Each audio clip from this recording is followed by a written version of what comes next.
सबसे पहले बात होगी केंद्रीय गृह मंत्री अमित शाह की। केंद्रीय गृह मंत्री अमित शाह बुधवार से 3 दिवसीय दौरे पर सीमांचल आ रहे हैं। इस दौरान सीमावर्ती सभी 7 जिलों के डीएम और एसपी के साथ अमित शाह मैराथन बैठक करेंगे। फोकस सीमांचल पर रहेगा। हालांकि उनके दौरे के पहले ही सीमांचल की जो सियासत है वो हाई हो चुकी है।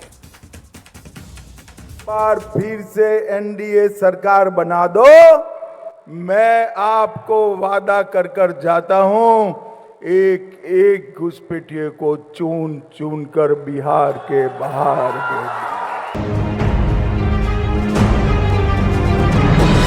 बिहार विधानसभा चुनाव में एनडीए के सबसे बड़े मुद्दों में से एक था घुसपैठ।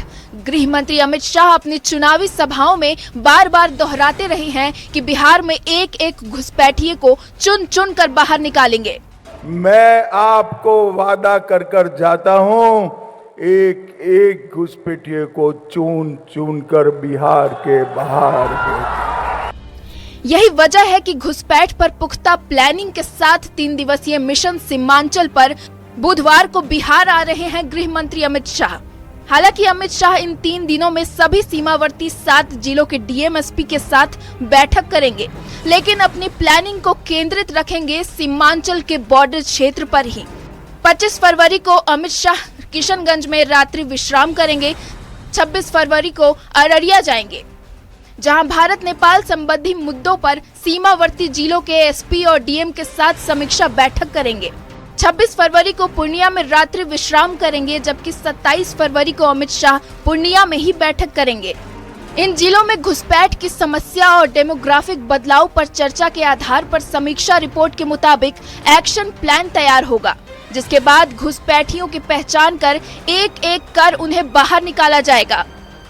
हालांकि शाह के बिहार दौरे के पहले ही सियासत तेज हो गई है, लेकिन सीमांचल में एक भी घुसपैठी नहीं है। विपक्ष के नेता शाह के दौरे की मंशा पर सवाल खड़े कर रहे हैं, तो एनडीए नेताओं का कहना है कि अगर घुसपैठ हुआ तो आगे की कार्रवाई होगी। कोई घुसपैठ नहीं करेगा, गलत करेगा, जिसके हमारे साथ कोई रहेगा उस पर कार्रवाई की जाएगी। सालों से ये आरोप लगता रहा है कि सीमावर्ती जिलों, खासकर सीमांचल में घुसपैठ की वजह से डेमोग्राफी चेंज हुई है। अब जबकि घुसपैठ पर एक्शन की बात हो रही है, तो सियासत तेज हो गई है। न्यूज़ 18 के लिए पटना से आनंद अमृतराज, शैलेंद्र कुमार और पूर्णिया से कुमार प्रवीण के साथ ब्यूरो रिपोर्ट। आइए अब शाह के सीमांचल प्लान को समझते हैं। बिहार विधानसभा चुनाव में घुसपैठ का मुद्दा सबसे बड़ा मुद्दा था और सीमांचल की बदलती डेमोग्राफी चर्चा का विषय थी। रोहिंग्या और बांग्लादेशी घुसपैठ का आरोप लगता रहा। घुसपैठ की वजह से डेमोग्राफी चेंज का दावा किया गया सत्ता पक्ष की ओर से, एनडीए की ओर से। सीमांचल में घुसपैठ और डेमोग्राफी चेंज के आरोप को समझने के लिए कुछ आंकड़ों पर नजर डालना जरूरी है। 1951 से 2011 तक देश में मुस्लिम आबादी 4% बढ़ी, जबकि सीमांचल में मुस्लिम आबादी 16% बढ़ी, यानी कि देश के मुकाबले 4 गुना ज्यादा। अब जबकि डेमोग्राफी चेंज की बात हो रही है, तो सीमांचल को समझना जरूरी है और यह जानना भी जरूरी है सीमांचल में कितने जिले आते हैं, वो भी समझिए। सीमांचल में 4 जिले आते हैं, किशनगंज, अररिया, कटिहार और पूर्णिया। 2011 की जनसंख्या के अनुसार मुस्लिम आबादी पर नजर डालें तो पता चलता है कि किशनगंज में मुस्लिम आबादी 67.58% है, तो अररिया में मुस्लिम आबादी 42.95%, कटिहार में मुस्लिम आबादी 44.47% है और पूर्णिया में मुस्लिम आबादी 38.46% है।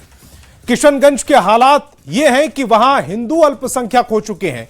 2011 की जनसंख्या के अनुसार मुस्लिम आबादी 67.58% है, तो हिंदू आबादी 31.43%।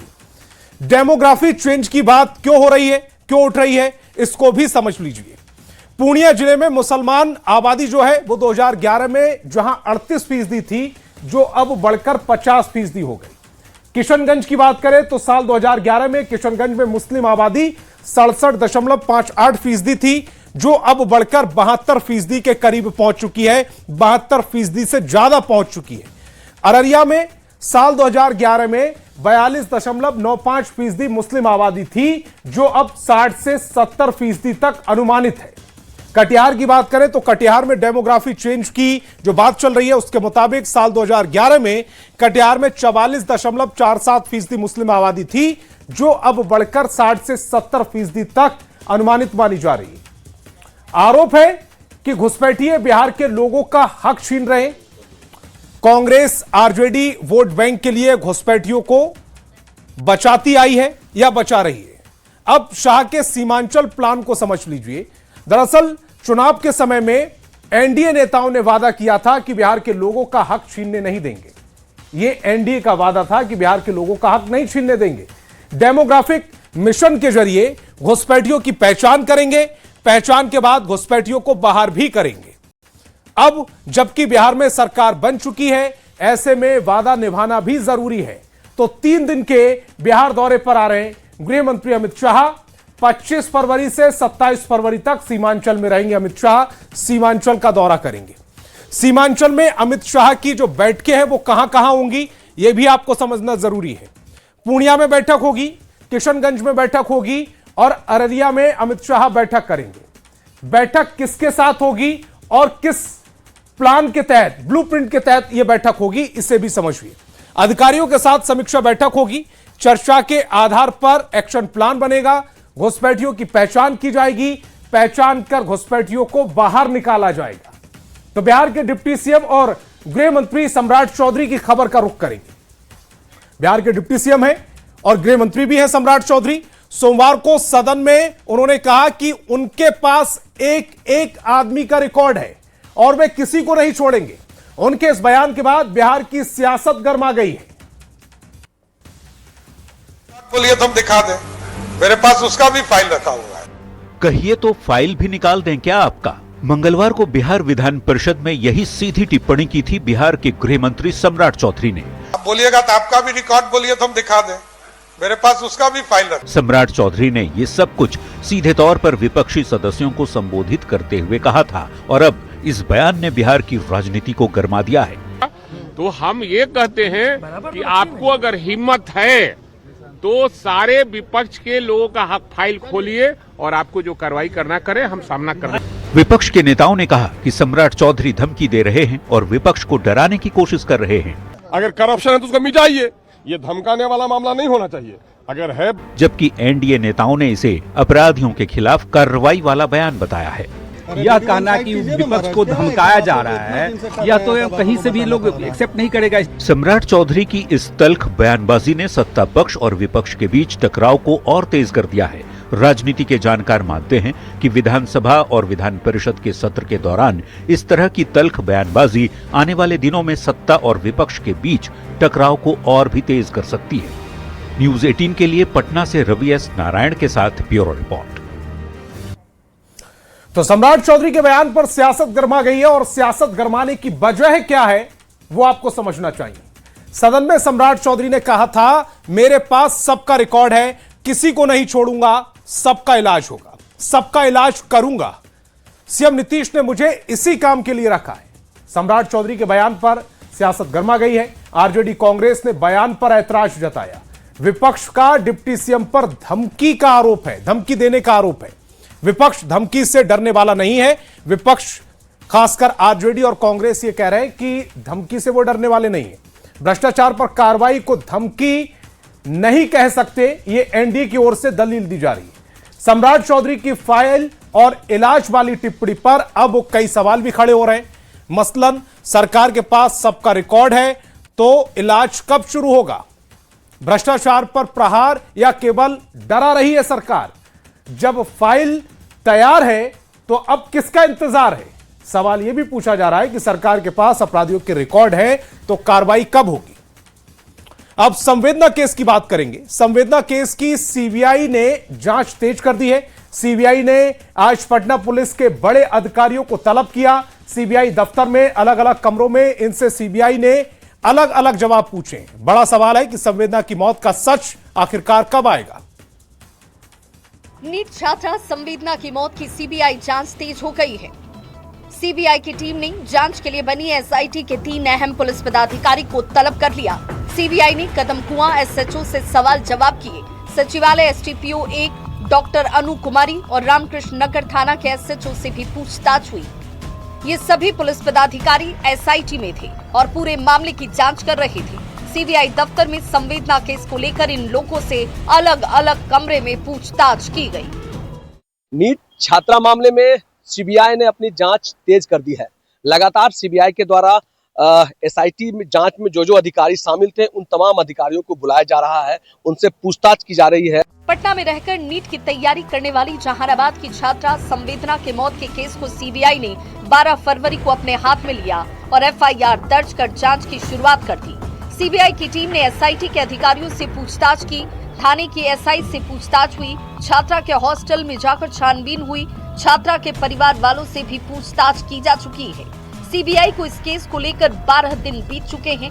ऐसे में हर किसी के मन में यही सवाल उठ रहा है कि सीबीआई की जांच किस मोड़ पर पहुंची है। संवेदना की मौत का सच कब तक सबके सामने आ पाता है। न्यूज़ 18 के लिए पटना से धर्मेंद्र कुमार की रिपोर्ट। एक बड़ा सवाल है जो हर कोई जानना चाहता है, नीट छात्रा मामले में सीबीआई की जांच किस मोड़ पर है। इस सवाल का जवाब समझने के लिए समझना जरूरी है कि इस केस में सीबीआई की एंट्री के बाद से क्या क्या हुआ है। तो आपको बता दें कि पुलिस की जांच पर सवाल उठने के बाद सीएम नीतीश कुमार ने 31 जनवरी को सीबीआई जांच की सिफारिश की थी और 12 फरवरी सीबीआई के हाथ में यह केस चला गया। नीट छात्रा मामले में सीबीआई किस मोड़ पर खड़ी है, इसको समझने के लिए सीबीआई के केस हाथ में लेने के बाद क्या क्या हुआ है वो भी समझिए। 14 फरवरी शंभू गर्ल्स हॉस्टल में छानबीन हुई। 15 फरवरी को सीबीआई ने जहानाबाद में जांच की है। 15 फरवरी को ही छात्रा के माता पिता से भी पूछताछ की। 15 फरवरी को ही छात्रा के भाई से भी पूछताछ की गई और उसके बाद 16 फरवरी को दरोगा निलंबित कर दिया गया जो उससे पूछताछ की गई। यानी निलंबित जो दरोगा थी, एसएचओ थी रोशनी कुमारी, उससे पूछताछ की गई। 16 फरवरी को सचिवालय एसडीपीओ अन्नू से पूछताछ की गई। 17 फरवरी को चित्रगुप्त नगर एसएचओ से पूछताछ की गई। 17 फरवरी को थानेदार रीना कुमारी से भी पूछताछ की गई। उसके बाद 18 फरवरी को नीट छात्रा के मामा से पूछताछ की गई। 19 फरवरी को निलंबित दरोगा हेमंत झा से भी पूछताछ की। नीट छात्रा की मौत की जांच कहां तक पहुंची है, तो सबसे ताजा जो अपडेट है वो ये कि सीबीआई की टीम ने जांच के लिए बनी एसआईटी के 3 अहम पुलिस पदाधिकारी को तलब कर लिया है। सीबीआई ने कदम कुआं एसएचओ से सवाल जवाब किया है। सचिवालय एसडीपीओ 1 डॉक्टर अनु कुमारी से पूछताछ की गई है और रामकृष्ण नगर थाना के एसएचओ से भी पूछताछ की गई। चूंकि ये लोग पुलिस की जांच में शामिल थे इसलिए इनसे पूछताछ की गई है। हालांकि अभी भी सीबीआई के सामने कई तरह की चुनौतियां हैं, तो सीबीआई की चुनौतियों को समझते हैं। पहले से बनी थ्योरी से अलग सोचना सीबीआई के लिए चुनौती है। एसआईटी जांच की कमियों को दूर करना भी एक चुनौती है। पोस्टमार्टम रिपोर्ट और एम्स रिपोर्ट की तुलना समय बीतने के साथ साक्ष्य जो कमजोर पड़ते हैं उनको भी समझना सीबीआई के लिए बड़ी चुनौती है। सीबीआई इन सवालों के जवाब खोज रही है। वो सवाल क्या क्या है वो भी समझ लीजिए। सवाल है कि नीट छात्रा की मौत कैसे हुई, आत्महत्या या हत्या, ये जो गुत्थी है इसको सुलझाना है सीबीआई को। आत्महत्या की तो किस दबाव में की, किस वजह से की, हत्या हुई तो उसमें कौन शामिल रहा, छात्रा के साथ रेप हुआ या नहीं हुआ, अगर रेप हुआ है तो कहां हुआ है, कहीं संबंध सहमति से तो नहीं बने हैं, क्या परिवार कुछ छुपा रहा है, क्या पुलिस किसी को बचा रही है, छात्रा के परिवार को धमकी आखिरकार किसने दी। ये तमाम वो सवाल है जिसके इर्द गिर्द सीबीआई की जांच घूम रही है। बात झारखंड की होगी। झारखंड के रांची से 7 लोगों को दिल्ली ले जा रही एयर एम्बुलेंस सोमवार को चतरा जिले के सिमरिया के पास दुर्घटनाग्रस्त हो गई। इस हादसे में विमान में सवार 7 लोगों की दर्दनाक मौत हो गई। ये एयर एम्बुलेंस एक मरीज को लेकर दिल्ली जा रही थी, तभी रास्ते में इसका कनेक्शन टूट गया। चलिए जानते हैं कि यह हादसा कैसे हुआ, क्यों हुआ और कहां हुआ। झारखंड के चतरा में दर्दनाक हादसा। रांची से दिल्ली जा रही एयर एम्बुलेंस क्रैश। एक जिंदगी बचाने जा रहे 7 लोगों की मौत।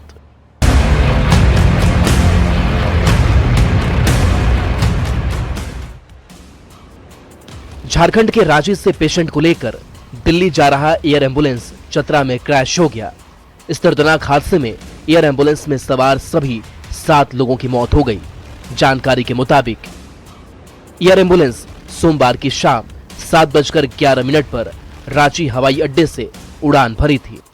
उड़ान भरने के 23 मिनट बाद शाम 7:34 पर एयरक्राफ्ट का संपर्क टूट गया और उसके कुछ ही देर बाद चतरा के सिमरिया के जंगलों में क्रैश हो गया।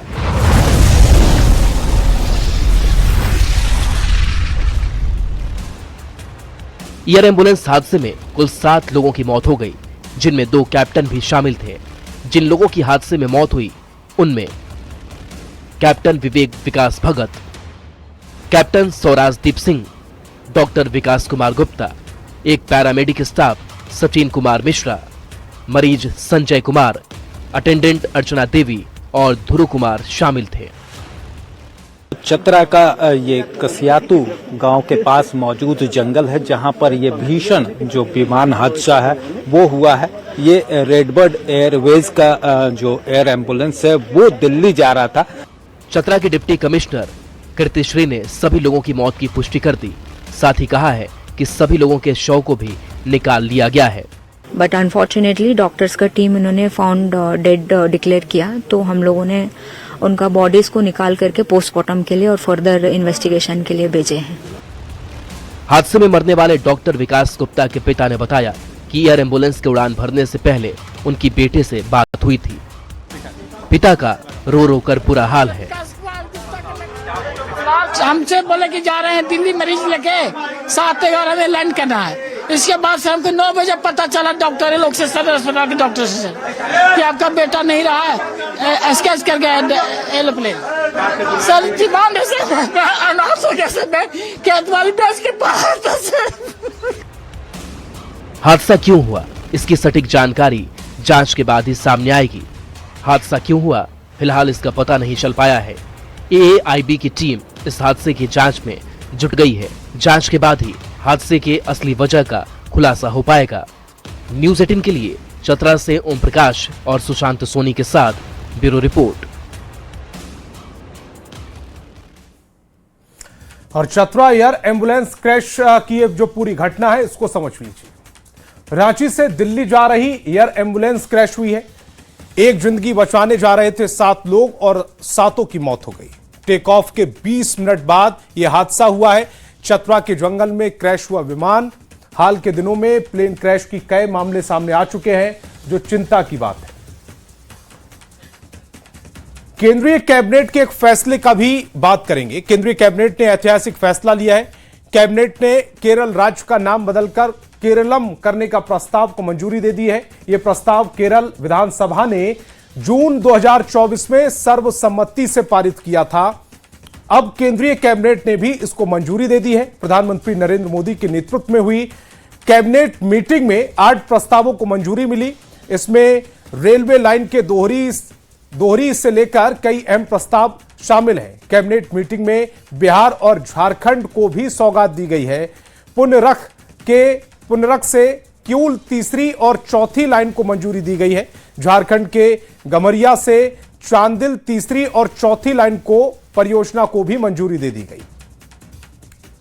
जो महत्वपूर्ण फैसले लिए आज, उसमें सबसे पहला फैसला लिया है केरला का नाम परिवर्तन करके केरलम।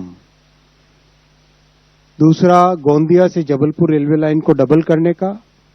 तीसरा, बिहार में पुनरक से किऊल 3rd और 4th लाइन रेलवे की। चौथा, गमरिया से चांदिल झारखंड में है 3rd और 4th लाइन। फिर श्रीनगर में नया integrated airport terminal. Ahmedabad metro का एक्सटेंशन। पावर सेक्टर के एक बड़ा पॉलिसी डिसीजन लिया गया है और रॉ जूट के एमएसपी का निर्णय लिया गया। चलिए अब यह समझते हैं कि केरल का नाम क्यों बदला जा रहा है। अभी जो नाम है वो है केरल, आगे इसका जो नाम होगा वो होगा केरलम, जिसकी मंजूरी कैबिनेट से मिल गई है। केंद्रीय मंत्रिमंडल ने केरल का नाम बदलने को मंजूरी दे दी है। राज्य का नाम बदलकर केरलम करने का प्रस्ताव को मंजूरी मिल गई है। इसके पहले राज्य विधानसभा ने 2024 में नाम बदलने का प्रस्ताव पारित किया था। राज्य विधानसभा ने 2024 में नाम बदलने का प्रस्ताव पारित किया था। प्रस्ताव में कहा गया था कि राज्य का नाम मलयालम भाषा में केरलम है। स्वतंत्रता संग्राम के समय ही मलयाली भाषा के लिए संयुक्त केरल की मांग की गई थी। भाषाई पहचान और मलयालम का यह सवाल अब बड़ा मुद्दा बन रहा है। केरल को केरलम करने के पीछे के पौराणिक संदर्भ को भी समझिए। विष्णु के 6वें अवतार परशुराम से संबंध है। परशुराम ने सारी धरती महादेव को दान कर दी। महादेव ने उनसे परशु यानी कि जो फरसा था वो छोड़ने को कहा। तपस्या के बाद परशुराम ने दान की हुई भूमि में से कुछ भूमि मांगी। वरुण देव ने समुद्र के किनारे भूमि उन्हें दान देने की बात कही और कहा कि जहां तक आप लेना चाहते हैं ले सकते हैं। परशुराम ने समुद्र में फरसा फेंका तो पानी पीछे हटता चला गया। वहां फरसा जहां गिरा जल उसके पीछे तक हटता चला गया। यही स्थान आज का केरल है जिसे केरलम किया जा रहा है। तो केरल को केरलम करने के पीछे एक नहीं बल्कि कई तरह की पौराणिक संदर्भ हैं। एक तो नाम से ही है, केर यानी कि जल और आलम यानी कि भूमि। जल से निकली हुई भूमि को केरलम कहते हैं। इसके अलावा अशोक के शिलालेखों में केरल पुत्र का उल्लेख मिलता है। चेरा वंश और केरल शब्द की ऐतिहासिक यात्रा भी महत्वपूर्ण बात है। पर्वत, समुद्र और चराल यानी कि पर्वतीय ढलान की जमीन को केरल कहा जाता है। तो खबर